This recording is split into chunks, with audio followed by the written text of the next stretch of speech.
Make sure check them and check it out because, wait, I guess everybody's off safety, okay? I mean, listen, I seen the headlines and I was like, oh, hell nah. Here we go again. The Migos, and I'm talking about the top 3 goons out of Gwinnett County. They're finna get turned into Travis Porter? Now, you gotta realize what happened, right? Because think about Meek Mill. That is the example of what might happen if you fuck around with Drake, okay? Don't get turned into the next 3 circus clowns that's performing in the Ringless Brothers and Barnum and Bailey circus. Come on, you don't want to do that. I like the Migos, okay? So when I heard that they made a comment to say Drake bit their flow, I'm like, here comes another hip-hop beef. But this is the exact reason why it's important to read and understand the context. Now, the Migos, they did an interview with the Billboard magazine, and pretty much it was pretty interesting because it's a good read, but the main thing they wanted to get across, and they kept reiterating, and you guys can tell me if you agree or not, they claim they are trendsetters, okay? They claim they don't follow the trends, they set the trends, okay? Now, they went as far to explain a lyric that they rapped, and they said, yo, your favorite rapper, he be biting. When I step in the booth, it's a moment of silence. Now, the interviewer tried to kind of ask and try to clarify, like, yo, what are you really trying to say by that? Now, Takeoff says, listen, man, everybody tries to bite our style ever since we made Versace, but we don't get credit. Now, the interviewer even further questioned and said, listen, wait, okay, well, what do you mean, though? Because Takeoff is saying your favorite rapper, okay? Now, Quavo takes over, and Quavo says, come on, man, who's your favorite rapper, okay? And the interviewer says, Drake. So Quavo chimes in and says, come on, dog. Drizzy know he bit the flow, too. Drizzy got on Versace, right? Then, when I came on there doing the Versace Medusa had on me like I'm Illuminati, my boy Drizzy, he got them bars from me. We together, though. We ain't tripping on boss.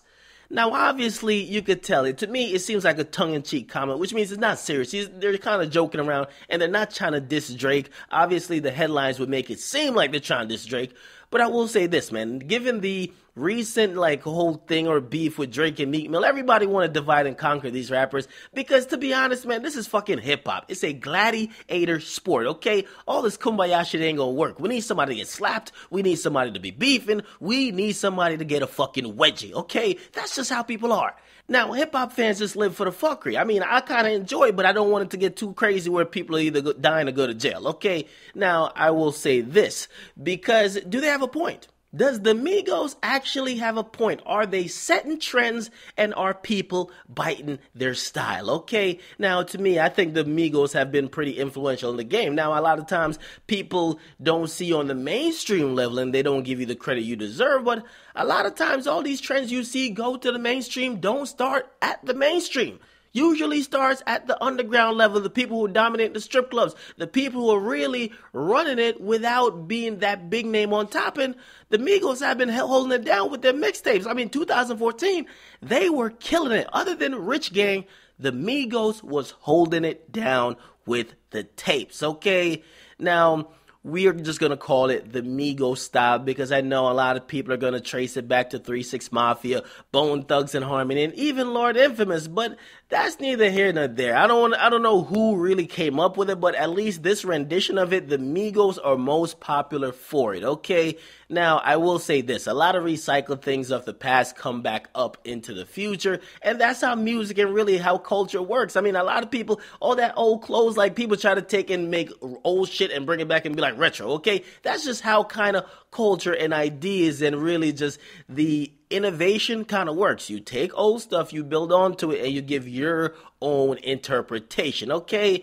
Now, the Migos, to me, has had an impact on the game, okay? I mean, the type of sound that was popularized, at least now, by them, everybody's doing a variation of it. It seems most rappers, I won't say everybody, but most rappers, okay? Either they're doing that or they're kind of flipping it around and they're trying to do a Young Thug version where they're doing a lot more harmony. And of course, all these styles were really popularized by Future, Young Thug, the Migos. Everybody is copying that shit. Now, as far as the Migos, man, I don't think they should be looking for credit, man. Listen, hip hop is a place where people take, give, give. You're not going to get credit.